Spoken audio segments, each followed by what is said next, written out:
வணக்கம் நண்பர்களே, இது ஒயிட் என்ஜின்னா உங்கள் விஜய். இன்னைக்கு நம்ம இந்த வீடியோவில் எதை பற்றி பார்க்க போகிறோன்னா, நம்ம சூர்யா அவர்களுடைய நடிப்பில், நம்ம சிவா அவர்களுடைய டைரக்ஷனில் வெளிவர போகிற படம் தாங்க கங்குவா.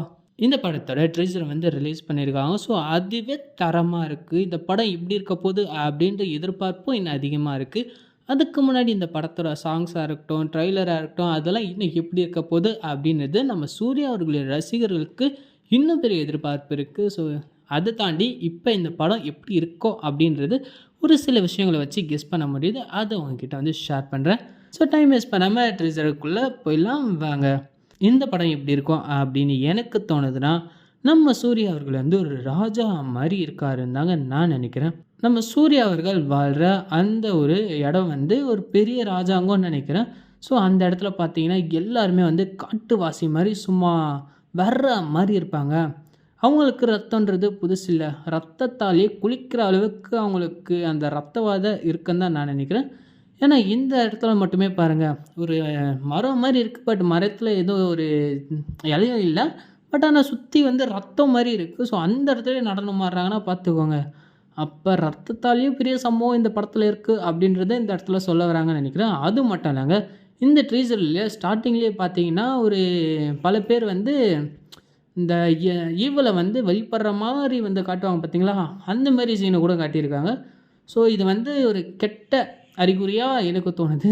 ஏன்னா ஒரு விஷயம் செய்கிறாங்கன்னா, ஸோ அந்த விஷயத்துக்கு ஏதாவது பலி கொடுக்குறது, ஆடு மாடு மனுஷங்க இந்த மாதிரியான விஷயங்கள்லாம் கொடுப்பாங்க. ஸோ அந்த மாதிரியான விஷயங்கள் காட்டுறதுக்கான வாய்ப்பு இருக்கும்னு எனக்கு தோணுதுங்க இதெல்லாம் வச்சு பார்க்கும்போது. ஸோ நம்ம சூர்யா அவர்கள் இன்னும் பயங்கரமாக வர வந்திருக்காரு. ஸோ அவருடைய அந்த ஃபஸ்ட் லுக் பார்க்கும்போதே பார்த்தீங்கன்னா இன்னும் வர பயங்கரமாகவே இருக்குது. ஸோ ஒரு போர்ஷனில் அவர் திரும்ப பாருங்க, பா இதெல்லாம் பெரிய ஸ்கிரீனில் பார்த்தீங்கன்னா உண்மையாகவே சொல்கிறேன் வர்ற மாதிரி இருக்கும் அந்த சீன்ஸு. ஸோ நம்ம சூர்யா அவர்கள் இல்லை ஹீரோனா வில்லன் ஒருத்தர் வரணும்ல.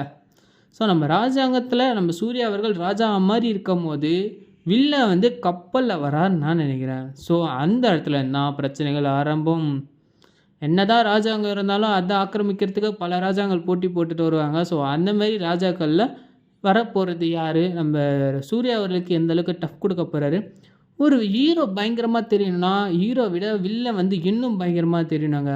வில்லன் எந்த அளவுக்கு வந்து வெயிட்டாக காட்டுறாங்களோ அப்போ தான் ஹீரோவுக்கு மரியாதை. ஸோ நம்ம சூர்யா விட வில்லனை பயங்கரமாக காட்டினா தான் நம்ம சூர்யா அவர்களுக்கே மரியாதை. அதை எதிர்பார்த்து தாங்க நானும் வந்து ஆவலாக அந்த வில்லன் யாரா எப்படா இருப்பான் அப்படின்னு பார்த்தேன்தா கொடுத்தாங்க பாருங்க அதிர்ச்சி. உண்மையாகவே வில்லனுக்கு வருத்தம் தாங்க சொல்லுவேன். ஸோ அவருடைய அந்த மேனரிசமாக இருக்கட்டும், ஸோ ஒருத்தரை தண்டிக்கிற விதமாக இருக்கட்டும், தான் கிட்ட வந்தவனை போட்டு தள்ளாமல் விட மாட்டேன்ற அந்த மிரட்டலாக இருக்கட்டும், இது எல்லாமே பார்க்கும்போது பயங்கரமாகவே காட்டியிருக்காங்க.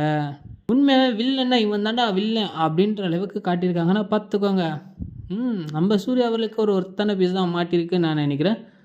இதில் வச்சு பார்க்கும்போது அவர் வந்து கப்பல் வழியாக நம்ம சூர்யா அவர்கள் இருக்கிற இடத்துக்கு பயணித்து வராருன்னு நினைக்கிறேன். ஸோ இவங்களுக்குள்ளே வந்து பார்த்திங்கன்னா ஒரு முன்னாலே பல பிரச்சனை ஓடி இருக்கும்னு நினைக்கிறேன். ஸோ அந்த பிரச்சனைகள்லாம் மனசில் வச்சுட்டு வராங்களோ இல்லை நம்ம சூர்யா அவர்களுக்கு ஃப்ளாஷ்பேக் ஏதாவது இருக்கலாம்.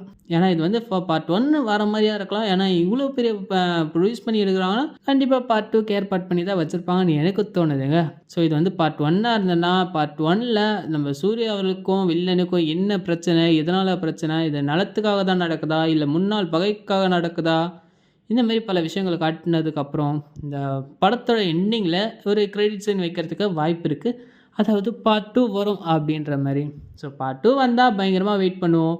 பார்ட் 1 வந்தேன்னா இன்னும் பயங்கரமாக வந்து ஆரவாரத்தோடு நம்ம சூர்யா அவர்களில் ஸ்க்ரீனில் பார்த்து இந்த விக்ரம் படத்தில் கிளைமேக்ஸில் கொடுத்தாங்க பாருங்கள் ஒரு பயங்கரமான அதிர்ச்சி.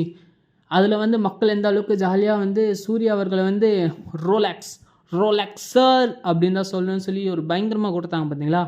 அதை விட பயங்கரமாக இப்போ நம்ம சூர்யா அவர்களே இந்த படத்துக்கு அவளை வந்து வெயிட் பண்ணிட்டாங்க. கண்டிப்பாக அதை விட இதில் பயங்கரமாக தெறிக்க விடுவாங்கன்னு நினைக்கிறேன். நம்ம சூர்யா அவர்களே ஃபேன்ஸாக இருக்கட்டும், மக்கள் வந்து கூட்டமாக ஃபேமிலியோடு வந்து பார்ப்பாங்க நான் நினைக்கிறேன். ஸோ இந்த படம் ரிவெஞ்ச் ஸ்டோரியாக இருந்தால் அதிரி புதிரியாக இருக்கும், இடத்துக்காகவா இருந்தால் தூள் பறக்கும். நீங்கள் இந்த படம் எப்படி இருக்கும் அப்படின்னு நினைக்கிறீங்க அப்படின்னு வந்து நம்ம கமெண்ட் பாக்ஸில் கமெண்ட் பண்ணுங்கள். இந்த வீடியோ உங்களுக்கு பிடிச்சிருந்தா லைக் பண்ணி ஷேர் பண்ணுங்கள், மறக்காமல் சப்ஸ்கிரைப் பண்ணுங்கள், கூட பக்கத்தில் பெல் ஐக்கானை ப்ரெஸ் பண்ணுங்கள்.